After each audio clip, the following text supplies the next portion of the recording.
Spanning almost 2 decades and 19 games, Need for Speed has always been a strong candidate in the auto racing genre. Many of its titles have been great successes, while others have left gamers with a bit of a letdown. The first Need for Speed was released in 1994 and it was titled The Need for Speed. Released on the PC and PlayStation 1, it was noted at the time for its realism, teaming up with Road and Track magazine in attempts to match vehicle behavior. Need for Speed Underground. With the release of films like Fast and the Furious, games followed suit.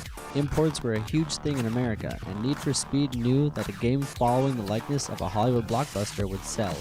The Underground series was great for the most part. The downside was your sponsorships were based on a star system. The gaudier and more stickers you slapped on your ride got you higher stars. In Underground 2's development of an open world, graphics suffered from the previous Underground. And SUVs in the mix? I mean, come on. Need for Speed Most Wanted.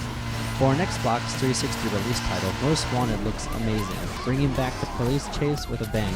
A new bullet time device called Speedbreaker allowed you to slow time in order to outmaneuver the onslaught of cops in pursuit.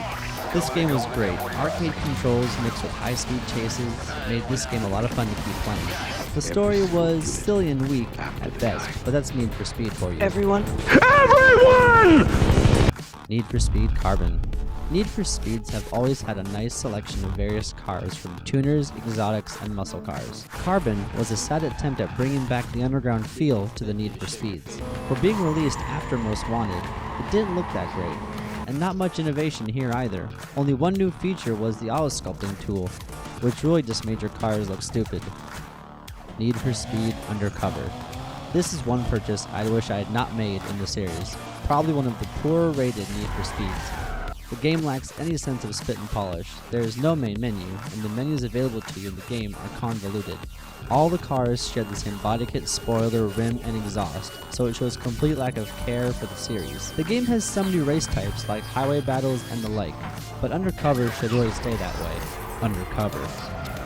Need for Speed Shift. Need for Speed's direct attack on the racing sim to compete with Forza and Gran Turismo, Shift is a welcome addition to the series. Although it does not boast a damage fuel realism as much as the other two, suffer enough damage and you might not be able to drive correctly. Shift offered up the usual plethora of vehicle choice as well as race type, from drift to circuit and even endurance races. And finally, we come to Need for Speed The Run, the newest addition to the series. This game is shaping up to be one of the best, I think. It is a cross-country race for your life, from San Francisco to New York. The graphics are superb, and it looks like it may have some cheesy storyline elements, but from what I have seen and played of this game, it's going to be a great ride. A race. 3,000 miles from San Francisco to New York. 200 of the best drivers in the world. Winner gets $25 million. And if I lose? Then you're dead.